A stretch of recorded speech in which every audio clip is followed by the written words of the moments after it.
Iran யுத்தத்தில் ரொம்ப முக்கியமான ஒரு டெவலப்மெண்ட் நடந்திருக்குது. ஈரான் சுற்றி இருக்கிற வளைகுடா நாடுகளில் அமெரிக்காவோட ராணுவ பேஸ் எங்கெல்லாம் இருக்குதோ அதை டார்கெட் பண்ணி அட்டாக் பண்ணுறாங்க அப்படிங்கிறது நம்ம எல்லாருக்கும் தெரியும். தொடர்ந்து அது சம்பந்தமான செய்திகளை பார்த்துட்டு இருக்கோம்.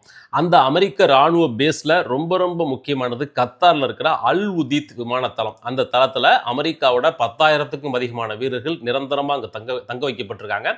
அதனால தான் ஈரான் மிக தொடக்கத்திலிருந்தே அல் உதீத்தை ரொம்ப ஸ்பெசிஃபிக்காக டார்கெட் பண்ணி அடிச்சிட்டு இருக்கு. அதில் நேற்று அந்த அல் உதீத்தில் இருக்கிற முக்கியமான ரேடார் சிஸ்டம் ஒன்று தங்களுடைய பாலிஸ்டிக் மிசைலை ஏவி டெஸ்ட்ராய் பண்ணியிருக்காங்க.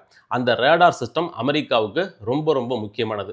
5000 கிலோமீட்டருக்கு அப்பால் ஒரு ஏவுகணை ஏவப்பட்டால் கூட இந்த ரேடார் சிஸ்டம் அதை சென்ஸ் பண்ணி இயர்லியராக சொல்லிடும். அதை வச்சு அவங்க வானிலையே வழிமறித்து அந்த ஏவுகணையை தாக்கி அழிப்பாங்க. இது பல வகைகளில் அமெரிக்காவுக்கு ரொம்ப முதன்மையானதாக இருந்திருக்குது. சுற்றி இருக்கிற கடல் எல்லைகளில் அமெரிக்காவோட பல ஏவுகணை தளங்கள் அமைஞ்சிருக்குது. வடகொரிய கடல் எல்லையில் தாட் பேட்ராய்ட் அப்படின்னு சொல்லி 2 ஏவுகணை தளங்கள் இருக்குது. இது எல்லாத்துக்கும் இந்த ரேடார் சிஸ்டம் தான் சப்போர்ட். இவங்க கொடுக்குற தகவலை வச்சு தான் அவங்க எல்லாம் ஏவுகணையை ஏவுவாங்க, டெஸ்ட்ராய் பண்ணுவாங்க, இந்த வேலையெல்லாம் நடக்கணும். அப்படிப்பட்ட அந்த ரேடார் சிஸ்டத்தை இப்போ ஈரான் காலி பண்ணிடுச்சு. அதனுடைய பேர் ANFPS 132 அப்படின்னு சொல்கிறாங்க. இந்த பேர் நம்பர்லாம் நமக்கு புதுசாகவும் புரியாததாகவும் இருக்கலாம். பட் இராணுவ விவகாரங்களை கவனிக்கிற எக்ஸ்பர்ட்ஸ் ரொம்ப ஸ்பெசிஃபிக்காக இந்த ரேடார் சிஸ்டத்தை குறிப்பிட்டு சொல்கிறாங்க. இது ஒரு டிஃபென்ஸ் ஆர்கிடெக்சரில் ரொம்ப முதன்மையானது. அமெரிக்கா பல ஆண்டுகள் எடுத்துக்கொண்டு இந்த அல் உதீத் ரேடார் சிஸ்டத்தை பில்ட் பண்ணுச்சு.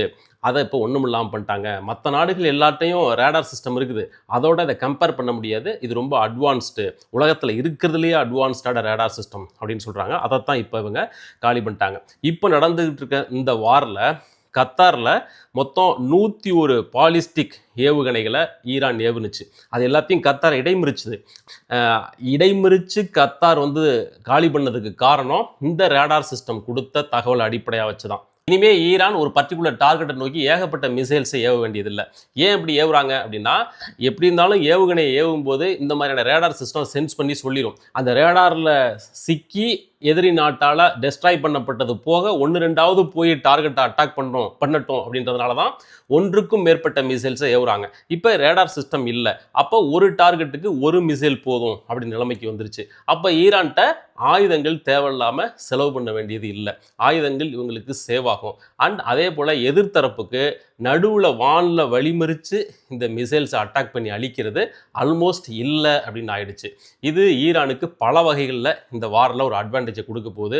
இந்த அல் உதீத்தில் அழிக்கப்பட்ட அந்த ரேடார் சிஸ்டம் இருக்கு இல்லையா, இது 5000 கிலோமீட்டர் வரைக்கும் சென்ஸ் பண்ணி சொல்லும் அப்படின்னு சொல்கிறாங்க. அந்த ரேஞ்சுக்குள்ளே இஸ்ரேலும் தான் வரும்.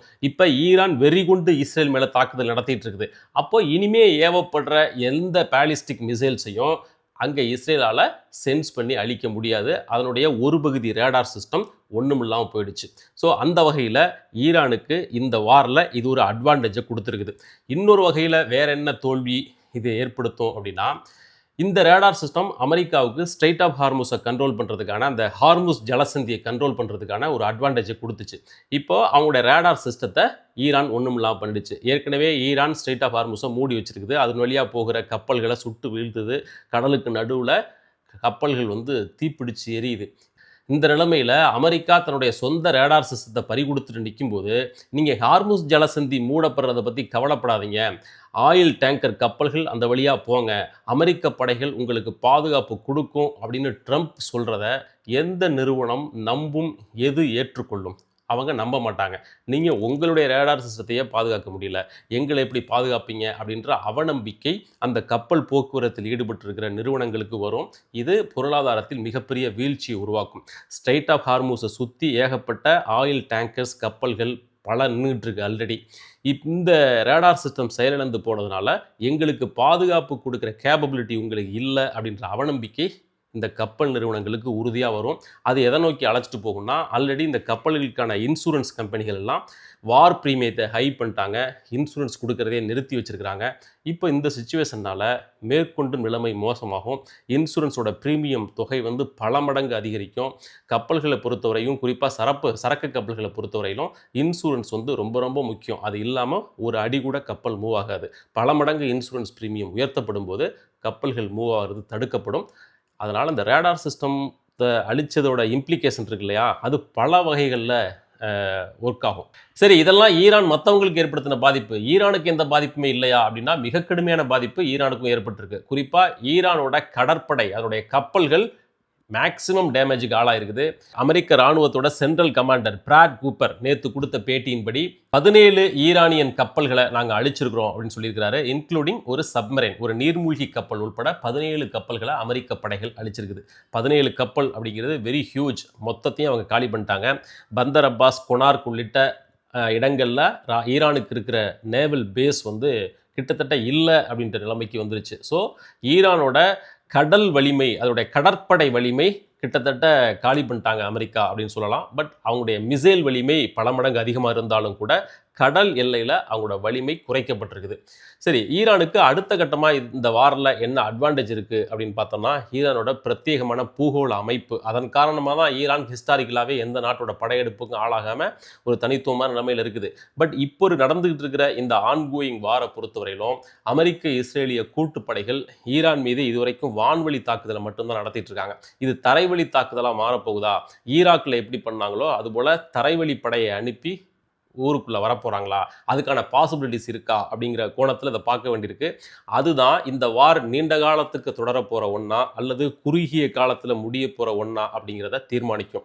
இது பற்றின டிபேட் எல்லாம் அமெரிக்காவில் ரொம்ப ஹெவியாக போயிட்டுருக்குது. அமெரிக்க ஊடகங்கள், ஒரு சமூக ஆர்வலர்களோட கருத்தெல்லாம் அப்படி ஒரு நீண்டகால வாருக்கு அமெரிக்கா போகக்கூடாது. ஏற்கனவே ஈராக்கில் நாம் பெற்ற அனுபவம், அங்கு நம்முடைய பல ஆயிரம் லட்சக்கணக்கான அமெரிக்க வீரர்களை இழந்தோம். அதனால தான் ஒபாமா அந்த படைகளை திரும்ப பெற்றார். அதனால் மறுபடியும் ஒரு தரைவழி தாக்குதலுக்கு போனால் அது ஒரு நீண்டகால யுத்தத்துக்கு வழிவகுக்கும். அப்படி போகக்கூடாது அப்படிங்கிறது அவங்களுடைய கருத்தாக இருக்குது. பட் ட்ரம்ப்பை பொறுத்தவரையிலும் நாங்கள் தரைவழி தாக்குதலுக்கான வாய்ப்பையும் பரிசீலிப்போம் அப்படின்னு அவர் அதிகாரப்பூர்வமாக சொல்லியிருக்கிறார். பட் ஈரானோட பிரத்யேகமான பூகோள அமைப்பு அதற்கு அவ்வளவு எளிதாக அனுமதிக்காது. ஆப்கானிஸ்தான் போல கிடையாது ஈரான். ஆப்கானிஸ்தானை போல 2-3 மடங்கு பெரிய நாடு, சுற்றி இருக்கிற கடல் எல்லைகள், வானுயர்ந்த மலைகள், இது எல்லாமே ஈரானுக்கு மிகப்பெரிய அட்வான்டேஜ்.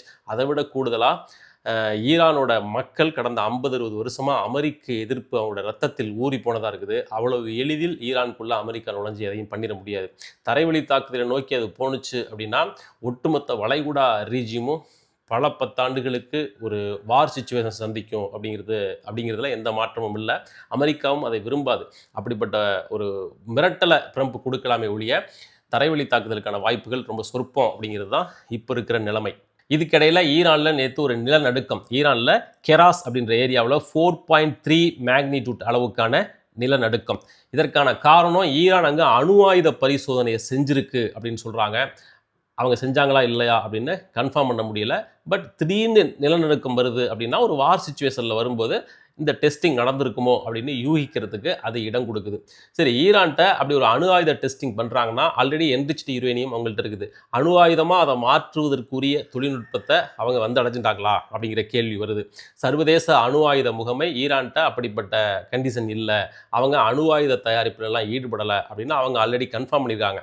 பட் ட்ரம்ப்பை பொறுத்தவரையிலும் மாற்றி சொல்லிட்டு இருக்காரு. ஆரம்பத்தில் ஈரான்கிட்ட அப்படிப்பட்டதெல்லாம் இல்லைன்னாரு. இப்போ லேட்டஸ்ட்டாக ஈரான் அணு ஆயுதம் வைத்திருக்கிறது, மறைத்து வைத்திருக்கிறது, அந்த வேலையெல்லாம் அவங்க பண்ணிட்டு இருக்காங்க அப்படின்னு ட்ரம்ப் சொல்லியிருக்கிறார். மொத்தத்தில் ஈரான்கிட்ட அணு ஆயுதம் இருக்கா இல்லையா அப்படிங்கிறது இப்போ சந்தேகத்திற்குரிய அஞ்சத்தகுந்த ஒரு விஷயமா மாறி இருக்குது. ஈரான் அணு ஆயுதத்தை தயாரித்திருக்கவும் கூடும்.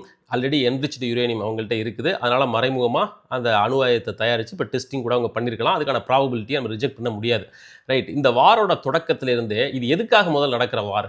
ஈரான் அணு ஆயுத தயாரிப்பில் ஈடுபடுகிறது, அது அந்த வட்டாரத்துக்கு பாதிப்பு, அதனால் அவங்க அதை நிறுத்தணும் அப்படிங்கிறது தானே இதோட அடிப்படை. அதை சொல்கிற அமெரிக்கா அணு ஆயுதம் நீ வச்சிருக்கல, நீ மட்டும் இல்லை சௌரியத்துக்கு தயாரித்து வச்சுக்கிட்டு ஈரானை தயாரிக்கக்கூடாதுன்னு சொல்கிறது எந்த வகையில் நியாயம்? உலகத்தில் அணு ஆயுதங்களே இருக்கக்கூடாது, உலகமே ஒரு அமைதி பூங்காவாக இருக்கணும் அப்படிங்கிறது தான் உன்னோட விருப்பம் அப்படின்னா முதல்ல உங்ககிட்ட இருக்கிற அணு ஆயுதங்கள் எல்லாத்தையும் டெஸ்ட்ராய் பண்ணு, டிஸ்மேண்டில் பண்ணு. அதுக்கு பிறகு இந்த நாட்டாமல் பண்ணவா? நீ மட்டும் எல்லாத்தையும் தயாரித்து வச்சுக்குவேன், நாளைக்கு ஒரு யுத்தம்னு வந்தால் உங்ககிட்ட அணு ஆயுதம் இருக்கும். இப்போ ஈரான் உங்ககிட்ட மண்டிட்டு ஐயா சாமி விட்டுருங்க அப்படின்னு கெஞ்சணுமா? இது என்ன வகையான அணுகுமுறை அப்படின்னே தெரியல. என்கிட்ட எல்லா ஆயுதங்களும் இருக்கும், உங்ககிட்ட எதுவுமே இருக்கக்கூடாது, நீ தயாரிக்கவே கூடாது அப்படின்னு சொன்னால் அந்த அளவுக்கு ஈரானுக்கு அமெரிக்கா பயப்படுது அப்படின்னு அர்த்தமா? அணு ஆயுதம் இல்லாதப்பயே இந்த அளவுக்கு ஈரான் எகிரி அடிக்குதே, ஒருவேளை அணு ஆயுதமும் அவன்கிட்ட வந்துருச்சுன்னா உலகத்தோட சூப்பர் பவர் நான் தான் அப்படின்ற அந்தஸ்து தனக்கு போயிடுமே அப்படின்னு அமெரிக்கா பயப்படுதா? இப்படி பல கேள்விகள் இதில் எழுது.